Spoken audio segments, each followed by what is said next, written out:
ঈদুল আজহাকে কেন্দ্র করে দেশের চলচ্চিত্র অঙ্গনে বাড়ছে উৎসবের আমেজ। আর সেই উৎসবের অন্যতম বড় আকর্ষণ হয়ে উঠেছে ঢাকাই সিনেমার মেগাস্টার শাকিব খানের বহুল প্রতীক্ষিত সিনেমা রকস্টার। মুক্তির আগেই সিনেমাটি নিয়ে দর্শকদের আগ্রহ এখন তুঙ্গে। আজমান রুশো পরিচালিত এই সিনেমার পোস্টার ও টিজার প্রকাশের পর থেকেই সামাজিক যোগাযোগ মাধ্যমে শুরু হয়েছে ব্যাপক আলোচনা।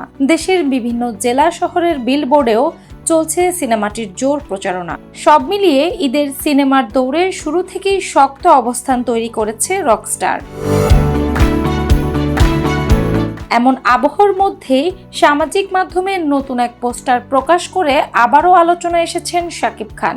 পোস্টারে তাকে দেখা গেছে সম্পূর্ণ ভিন্ন এক লুকে, যা ইতোমধ্যেই ভক্তদের মাঝে ব্যাপক সাড়া ফেলেছে।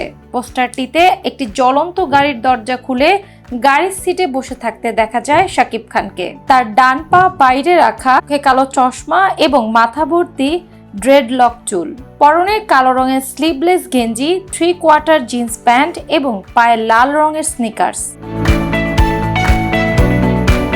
শুধু পোশাক নয়, পুরো লুকেই ছিল এক ধরনের বিদ্রোহী ও আগ্রাসী রকস্টার ইমেজের ছাপ। তার দুই হাতে বিভিন্ন ট্যাটুর নকশাও স্পষ্টভাবে ফুটে উঠেছে পোস্টারে। সবচেয়ে বেশি নজর কেড়েছে তার হাতে ধরা ইলেকট্রিক গিটারটি। পোস্টারে দেখা যায় গিটারটি থেকে আগুনের কুণ্ডলী বের হচ্ছে, যা পুরো দৃশ্যকে আরো নাটকীয় ও আকর্ষণীয় করে তুলেছে।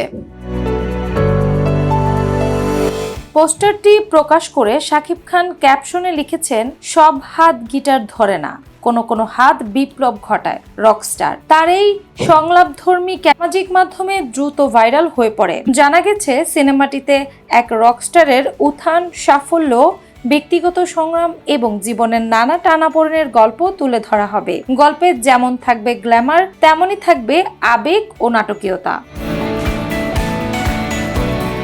এই সিনেমায় শাকিব খানের সঙ্গে অভিনয় করেছেন সাবিলা নূর, তানজিয়া জামান মিথিলা এবং সুনিধি নায়েক। ইতোমধ্যেই তাদের লুক ও উপস্থিতিও দর্শকদের মাঝে কৌতূহল তৈরি করেছে। ঈদের সিনেমার তালিকায় একাধিক বড় বাজেটের সিনেমা থাকলেও বর্তমানে সবচেয়ে বেশি আলোচনায় রয়েছে রকস্টার। মুক্তির আগেই সিনেমাটির পোস্টার, টিজার এবং প্রচারণা দর্শকদের মাঝে আলাদা উন্মাদনা তৈরি করেছে।